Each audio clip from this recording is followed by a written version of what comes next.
Welcome friends, मैं हूं प्रदीप कौशिक। स्वागत करता हूं आप सभी का मेरे यूट्यूब चैनल पर। हमारा आज का सब्जेक्ट है डेटा स्ट्रक्चर एंड हमारा टॉपिक है इम्प्लीमेंटेशन ऑफ स्टैक। जैसा कि आप सभी देख पा रहे हैं, ये हमारा स्टैक का प्रोग्राम है और आज हम इसे कवर करने वाले हैं। ठीक है friends, this program is in C++ language. ये प्रोग्राम C++ लैंग्वेज में है। आप चाहो तो इसे C में भी कन्वर्ट कर सकते हो या किसी और अदर लैंग्वेज में कन्वर्ट कर सकते हो। बेसिक लॉजिक सेम ही रहेगा। ठीक है, अगर आप इसे C में कन्वर्ट करेंगे तो आपको हेडर फाइल IO स्ट्रीम के स्थान पर स्टैंडर्ड इनपुट आउटपुट लिखना पड़ेगा और इनपुट आउटपुट फंक्शन सी इन सी आउट की जगह प्रिंटफ स्कैनफ आप यूज़ कर लेंगे, लेकिन बेसिक फंक्शन वही रहेगा। ठीक है, तो स्टार्टिंग में हमारा स्टैक एम्प्टी है। स्टार्टिंग में हमारा स्टैक एम्प्टी है, तो स्टैक हमारा एम्प्टी है तो हमारे स्टैक के अंदर कोई भी एलिमेंट नहीं है, तो हमारा टॉप -1 पे होगा। ठीक है, और सबसे पहले हमने यहाँ पर मेंशन की हुई है हेडर फाइल्स। ऊपर हमने हेडर फाइल्स लगाई हुई हैं। आप जानते हैं C++ के अंदर हम iostream.h हेडर फाइल यूज़ करते हैं। ठीक है, और stadio.h हेडर फाइल हमने यहाँ पर यूज़ की है, जिनकी हमें इस प्रोग्राम में ज़रूरत पड़ने वाली है। ये स्टैटिक इम्प्लीमेंटेशन है। इस प्रोग्राम को हम बाय यूजिंग एरे कर रहे हैं। स्टैक का इम्प्लीमेंटेशन हम यहाँ पर यूजिंग एरे कर रहे हैं। स्टार्टिंग में यहाँ पे हमने ग्लोबली हमने एक एरे डिक्लेयर किया है जिसका साइज़ हमने 5 ले लिया है। ठीक है, स्टार्टिंग में स्टैक हमारा एम्प्टी होगा तो हमने यहाँ पर टॉप को -1 इनिशियलाइज कर दिया है, क्योंकि जैसे ही फर्स्ट एलिमेंट इंसर्ट हो तो टॉप हमारा इंक्रीमेंट होकर के जाना चाहिए 0th लोकेशन पे। ठीक है, जब हम स्टैक के अंदर वैल्यूज़ इंसर्ट करते हैं तो टॉप इंक्रीमेंट होता है, और जब हम स्टैक से वैल्यूज़ डिलीट करते हैं तो टॉप हमारा डिक्रीज होता है। तो जैसे हमारा टॉप पहली वैल्यू इंसर्ट होगी तो टॉप हमारा डिक्रीमेंट होकर के 0th इंडेक्स पे जाना चाहिए।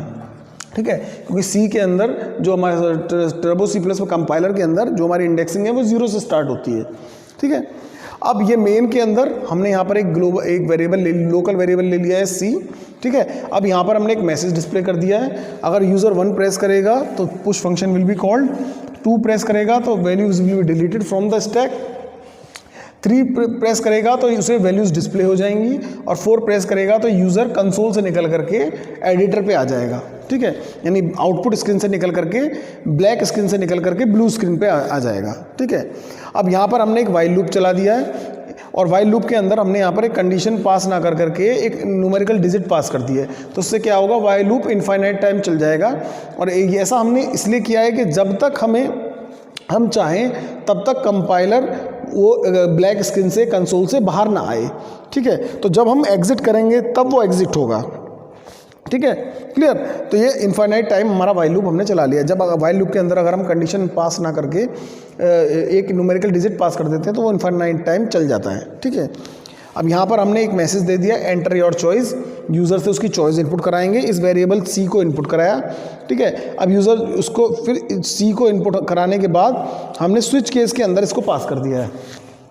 C वेरिएबल को इस स्विच केस के अंदर पास कर दिया है, और ये चॉइसेस हमने 1 2 3 4 इन फंक्शंस के लिए रखी हुई हैं। ठीक है, तो ये यहाँ पर 4 फंक्शंस हैं, push pop display exit.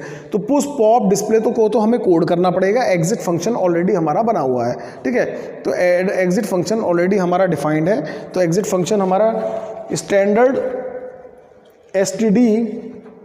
stdlib.h के अंदर डिफाइंड है। तो उस हेडर फाइल को भी हम यहाँ पर मेंशन कर देते हैं। ठीक है, stdlib.h हेडर फाइल के अंदर हमारा ऑलरेडी कोडेड है, तो इसको हमें कोड करने की आवश्यकता नहीं है।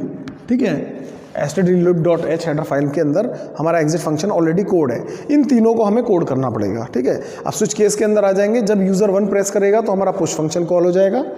जब यूज़र 2 प्रेस करेगा तो पॉप फंक्शन कॉल हो जाएगा। ब्रेक लगाना ज़रूरी है। ठीक है, अदरवाइज फंक्शन ठीक है, अदरवाइज फंक्शन कॉल रुकेगी नहीं। ठीक है, तो ब्रेक कॉल होने के बाद यहाँ पर ब्रेक लगाना ज़रूरी है। ठीक है, तो केस 1 में पुश फंक्शन कॉल हो जाएगा, केस 2 में पॉप फंक्शन कॉल हो जाएगा, केस 3 में डिस्प्ले, यानी यूज़र 1 प्रेस करेगा तो पुश, 2 प्रेस करेगा तो पॉप फंक्शन कॉल होगा, 3 प्रेस करेगा तो डिस्प्ले फंक्शन कॉल होगा, और 4 प्रेस करेंगे तो हम एग्जिट हो जाएंगे। एग्जिट फंक्शन के भी हमें एक न्यूमेरिकल वैल्यू पास करनी पड़ती है। इसके अंदर 0 पास करना पड़ता है। ठीक है, और ये हमारा ऑलरेडी बना हुआ फंक्शन है, इसको हमें कोड करने की ज़रूरत नहीं है। इन तीनों फंक्शंस की हमें कोडिंग करनी पड़ेगी। ठीक है, उसके बाद ठीक है, अगर यूज़र 1 2 3 4 प्रेस करने के अलावा अगर कोई अदर नंबर प्रेस करता है तो डिफ़ॉल्ट केस कॉल हो जाएगा, और डिफ़ॉल्ट केस के अंदर हमने एक मैसेज दे दिया है इनवैलिड चॉइस। ठीक है, तो इतना हमारा मेन के अंदर कोड है, और यहाँ पर हमारा डिफ़ॉल्ट केस बंद क्लोज, यहाँ पर हमारा स्विच केस बंद, यहाँ पर वाइल लूप बंद, और यहाँ पर मेन बंद। ठीक है, मेन टर्मिनेट हो गया यहाँ पर। ठीक है, तो और ये हमारा मेन की बॉडी है। अब हमें यहाँ पर मेन के बाद हमें फंक्शंस को कोड करना पड़ेगा, क्योंकि जब कीवर्ड को जब कंपाइलर को पुश और पॉप और डिस्प्ले फंक्शन मिलेंगे तो ये उनके कोड को सर्च करेगा। तो ये यूज़र डिफाइंड फंक्शन है। अब इसके बाद हमें इन फंक्शंस को कोड करना पड़ेगा। ठीक है, तो आइए देखते हैं हमारे पुश पॉप और डिस्प्ले फंक्शन को। ठीक है,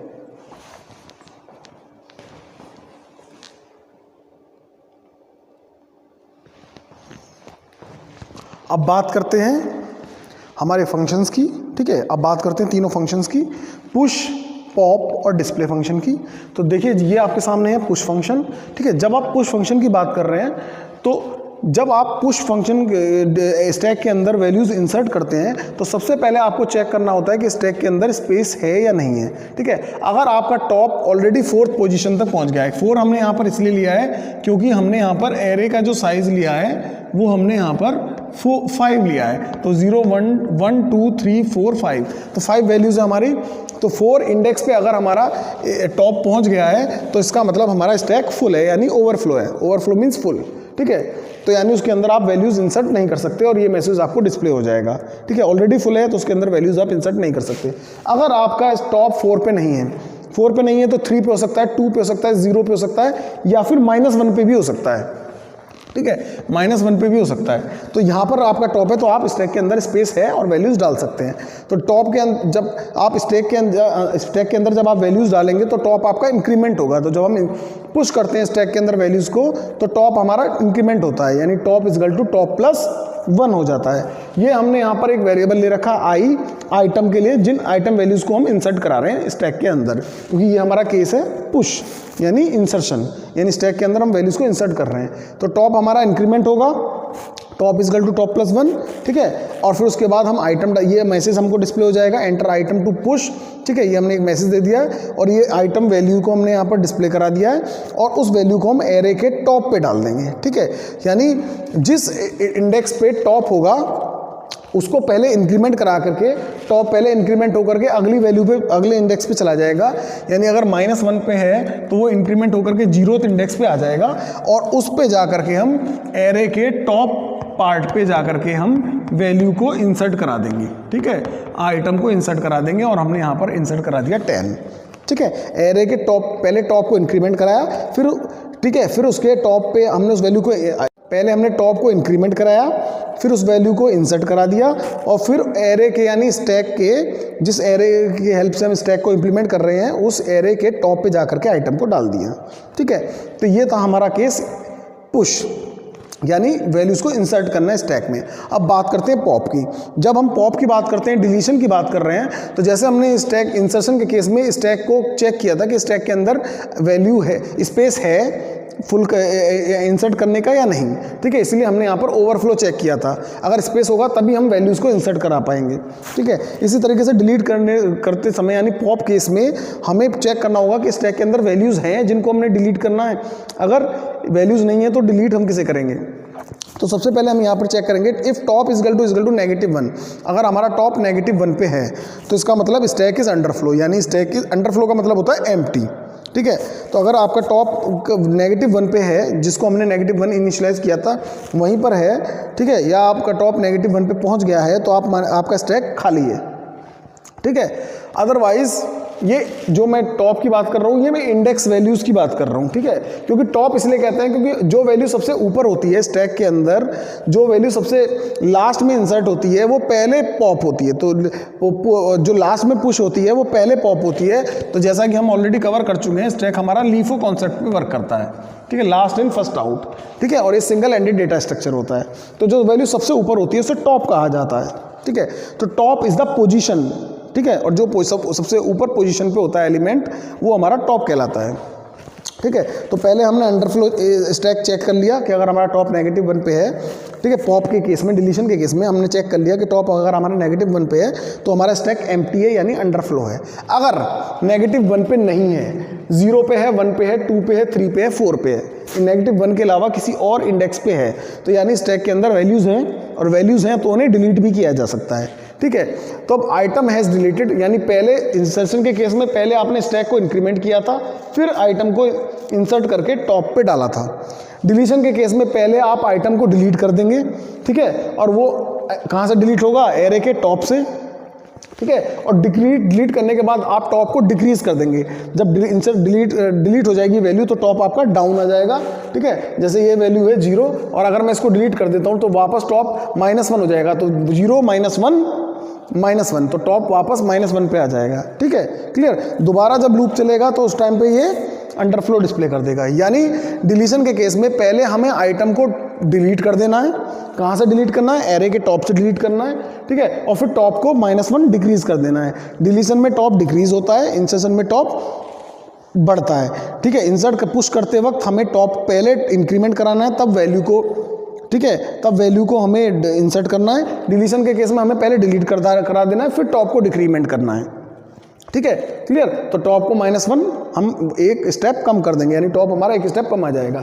यानी अगर मान लो कोई एलिमेंट 4th पोजीशन पे है और उसको हमने डिलीट कर दिया तो टॉप हमारा घट के कहाँ पे आ जाएगा, 3rd पोजीशन पे आ जाएगा, ठीक है, क्लियर। और जो एलिमेंट सबसे ऊपर होता है एट ए टाइम वो हमारा टॉप कहलाता है, ठीक है। अब बात करते हैं डिस्प्ले की। डिस्प्ले में हमने यहाँ पर एक लूप के लिए एक वेरिएबल ले लिया है k, ठीक है। अब टॉप जो है यहाँ पर स्टैक के अंदर जो वैल्यूज़ है, टॉप आपका घटता बढ़ता रहता है। आपने वैल्यू डाली, फिर पुश किया, पॉप किया, पुश किया, पॉप किया, तो जब तक आप एग्जिट प्रेस नहीं करेंगे तब तक आप बाहर नहीं आएंगे कंसोल से, ठीक है।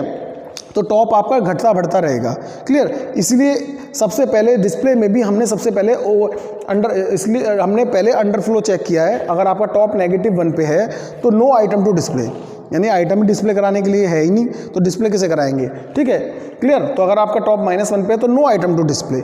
अब अगर एल्स टॉप -1 के अलावा किसी और पोजीशन पे है, वो 0 पे भी हो सकता है, 1 पे भी हो सकता है, 2 पे भी हो सकता है, 3 पे भी हो सकता है, 4 पे भी हो सकता है, ठीक है। तो टॉप की पोजीशन फिक्स नहीं है, ठीक है।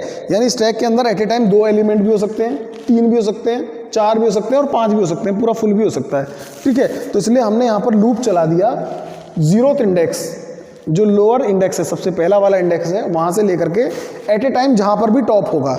अगर 0 पोजीशन पे भी है तो लूप केवल एक बार चलेगा 0 से लेकर के 0 तक, और वो वैल्यू डिस्प्ले हो जाएगी, क्लियर। तो 0th इंडेक्स से लेकर के हमने जिस पोजीशन पे भी टॉप होगा वहाँ तक हमने लूप चला दिया। इसमें सारे केस कवर हो जाएंगे, ठीक है। और उसके बाद सी आउट फंक्शन में ये हमने एरे और उसके अंदर ये इंडेक्स, उस एरे के अंदर उस इंडेक्स एलिमेंट को डिस्प्ले करा दिया, ठीक है।